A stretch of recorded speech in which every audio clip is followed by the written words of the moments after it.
நீங்கள் மனந்திரும்பி அமர்ந்திருந்தால் ரட்சிக்கப்படுவீர்கள்.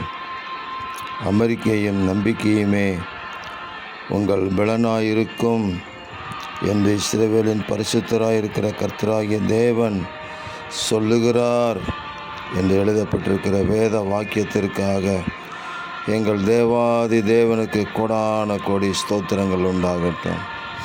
அன்பின் தேவனே, உங்கள் பாதத்தில் அமெரிக்கையோடும் நம்பிக்கையோடும் நாங்கள் காத்திருக்கிறோம். நீர் எங்கள் பலனாக இருக்கிறதற்காக உங்களுக்கு கோடான கோடி ஸ்தோத்திரங்கள். கர்த்தருடைய இரட்சிப்புக்கு நம்பிக்கையோடு காத்திருக்கிறது நல்லது என்று எழுதப்பட்டிருக்கிற வேத வாக்கியத்தின்படி ஒவ்வொரு காரியத்திலும் உங்களுடைய இரட்சிப்பு, உங்களுடைய விடுதலை, உங்களுடைய வழிநடத்துதலுக்காக பொறுமையோடு காத்திருக்கிறோம். தேவரீர் எங்களை வழிநடத்தி ஆசீர்வதித்து ஜெயம் தருவீராக. இரட்சகர் இயேசு கிறிஸ்துவின் நாமத்தில் ஜெபிக்கிறோம் பிதாவே. ஆமேன், ஆமேன், ஆமேன்.